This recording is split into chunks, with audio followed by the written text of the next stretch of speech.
Abstain file বিশ্বব্যাপী ব্যাপক আলোচিত। বিষয়টি আপনি কিভাবে দেখছেন? এটিকে সাদা চোখে আমরা তো দেখছি যে একজন মানসিকভাবে বিকারগ্রস্ত বা বিকৃত মস্তিষ্ক মানুষের প্রচণ্ড রকমের পিশাচিক কর্মকাণ্ড। বাট এটাকে এর বাইরে আরও বিভিন্ন অ্যাঙ্গেল থেকে দেখবার সুযোগ আছে। বিশেষ করে যখন এর সাথে এমন এমন রথী মহারথীরা যুক্ত, এই বিকৃতি, এই পৈশাচিকতা, এই নির্মমতা, এই আপনার পশুসুলভ উল্লাস, আনন্দ এবং ভোগ, এটার সাথে যারা জড়িয়ে আছে সেই মানুষগুলোর দিকে তাকালে সবাইকে বিকৃত মস্তিষ্ক বলে চালিয়ে দেওয়া সহজ নয়।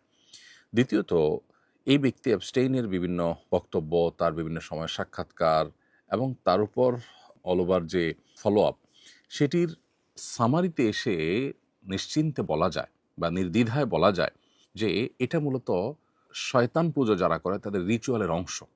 আমি অতি সম্প্রতি একটি ভিডিওতে ইউএসএ থেকে কোনো একটা অনুষ্ঠানে একজন ইহুদি নারীকে একজন সাংবাদিক প্রশ্ন করেছেন যে আপনাকে একটা ভালো ইহুদি ফ্যামিলি হিসাবে আমরা জানি, আসলে কি তাই? তখন সে ভদ্রমহিলা তার ফ্যামিলির বিভিন্ন হিস্ট্রি বলছিলেন এবং বলছিলেন যে নিরুপায় হয়ে আমাদেরকে যেতে হতো, আমাদেরকে নিয়ে যাওয়া হতো এবং আমাদের ফ্যামিলিতে বাচ্চাদেরকে বলি দেওয়া হতো। এই যে অ্যাবস্টেইনের এখানে বাচ্চাদের প্রতি যে নির্মমতা, তাদেরকে নিয়ে আপনার বিভিন্নভাবে অপহরণ করে এনে তার দ্বীপে, তার বিভিন্ন হোটেলে সেগুলোকে আপনার মানে জাস্ট অন্য ১০টা পশু জবে করে আমরা যেভাবে খাই সেভাবেও না, বরং অত্যন্ত নির্মমভাবে এই শিশুগুলোকে শেষ করা এবং নানাভাবে আপনার তাদেরকে উপভোগের বস্তুতে পরিণত করা। শিশু, নারী, এরকম আরও বিভিন্ন যে মানুষগুলোর প্রতি যে নির্মমতাগুলো করা হতো, এই পুরো প্রক্রিয়াটা সম্পর্কে সে ভদ্রমহিলার বক্তব্য অনুযায়ী বোঝা যায় যে এটি মূলত শয়তান পুজোর অংশ। শয়তানের যারা পুজো করে, উপাসনা করে, তাকে সন্তুষ্ট করার জন্য রিচুয়ালের অংশ হিসাবে এই সমস্ত আপনার নোংরামো করতে হয়। এই নোংরামোর এমন এমন পার্ট আছে যেগুলো আসলে মুখে উচ্চারণ করবার যোগ্য নয়।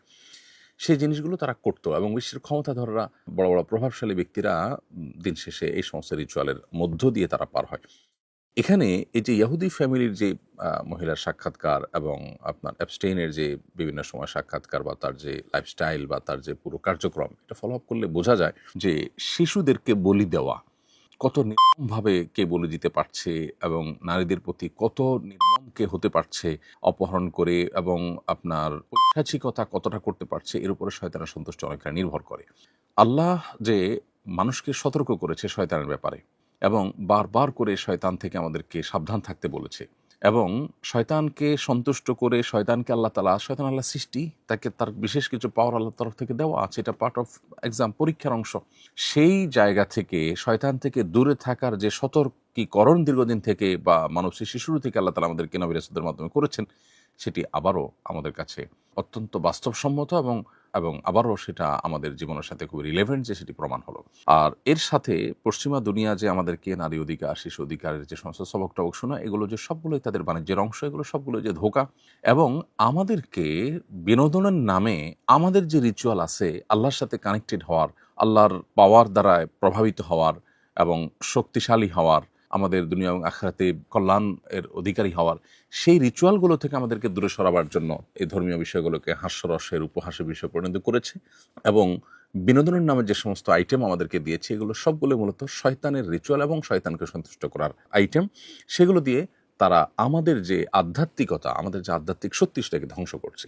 প্রসঙ্গত এখানে আরেকটু বলে রাখি, ওই ইহুদি নারীর বক্তব্য শোনার পর আমার কাছে মনে হলো যে ফিলিস্তিনে তারা যে শিশুদেরকে টার্গেট করে করে যে হত্যা করেছে, দীর্ঘদিন পর্যন্ত তাদের প্রতি যে নির্মমতা তারা চালিয়েছে, এটিও তাদের সেই রিচুয়ালের অংশ কিনা সেটি ভেবে দেখবার যথেষ্ট সুযোগ আছে।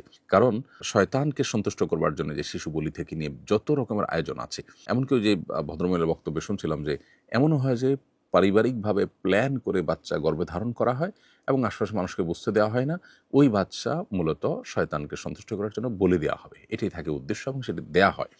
এই যে পুরো কার্যক্রম, এখান থেকে নতুন করে আমাদের আল্লাহর নেয়ামত ইসলামের প্রতি আমাদের আরও বিশ্বাস বেড়ে যায়, আরও আস্থা বেড়ে যায় এবং আল্লাহর প্রতি আরও অগ্রসর হওয়ার গুরুত্ব আমরা অনুধাবন করতে পারি।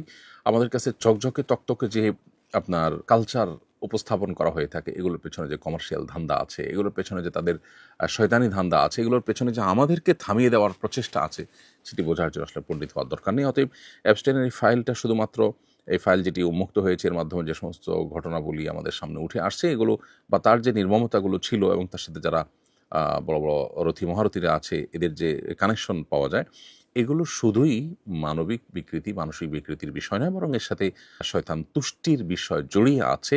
আমরা আল্লাহকে সন্তুষ্ট করতে চাই। এখানে রাস্তা দুইটা, শয়তানের রাস্তা, যার শেষ মাথা জাহান্নাম, দুনিয়াতেও সেটা জাহান্নামী। যারা শয়তানকে পুজো করে, তারা শক্তি সঞ্চয় করতে চায় বা শয়তানের পাওয়ার নিতে চায়, এই পাওয়ার দিয়ে তারা হয়তো দুনিয়াতে সাময়িক রাজত্ব করে, কিন্তু তারাও মানসিকভাবে কেউ আসলে সুখ পায় না। অতএব এই এপস্টাইনের ফাইল, এটা নিয়ে অনেক কথা বলার আছে, এটা নিয়ে অনেক কথা ভাববার আছে। কোরআনে কারীম যে বাল মূর্তিকে পুজো করতে নিষেধ করেছে, সেই বালের বিশেষ অনুগত ছিল এবং তার জীবনের অনেক কিছুতে সেটার প্রভাব পাওয়া যাচ্ছে। এখনকার যে সমস্ত তথ্যপাত্র আসছে তাদের মাধ্যমে, গণমাধ্যমের মাধ্যমে, সেগুলো থেকে বোঝা যাচ্ছে। তো এই যে বাল এর যারা পূজা করত, যেটাকে আপনার ওই যে লিঙ্গ পূজার টাইপের যৌন বিকৃতি বা বিকৃতি যৌনতা, এর সাথে যাদের সম্পর্ক আছে, এরা মূলত ওই বাল মূর্তির পূজার ওইটাকে চর্চা করছে। অ্যাবস্টেইনের মধ্যে সেই জিনিসটাও পাওয়া যাচ্ছে। এখানে প্রসঙ্গত আরেকটু বলে রাখি যে ট্রান্সজেন্ডার সহ যে সমস্ত আপনার বিকৃতির কালচার আমাদের সমাজে আমরা দেখতে পাই, এখন গোটা পৃথিবীতে অ্যাগ্রেসিভলি যেটা পুশ করার চেষ্টা করা হচ্ছে, এর সাথে আসলে শয়তানকে তুষ্ট করার বা শয়তানের উপাসনা করার বা রিচুয়ালের একটা সম্পর্ক বা যোগসূত্র কিন্তু আছে।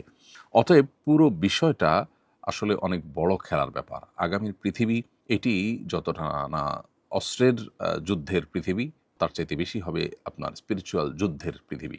অতএব মুসলমানদেরকে মুসলমান হিসেবে আল্লাহর সাথে কানেক্টেড হওয়া, ইবাদতবন্দি করা, আল্লাহ তাআলার নির্দেশগুলোকে মেনে চলা, এগুলোর মাধ্যমে তাদেরকে আত্মরক্ষার চেষ্টা করতে হবে এবং তাদের শক্তি সামর্থ্যকে বাড়াতে হবে, গেইন করতে হবে। সেই জায়গা থেকে আমাদের আরও দিনের পথে অগ্রসর হওয়ার প্রেরণা আমরা এই সমস্ত ঘটনা থেকে পাই। এই সমস্ত ঘটনার একেবারে গভীরে যারা প্রবেশ করেন, তাদের কাছে বিষয়গুলো স্পষ্ট হয়ে যায়।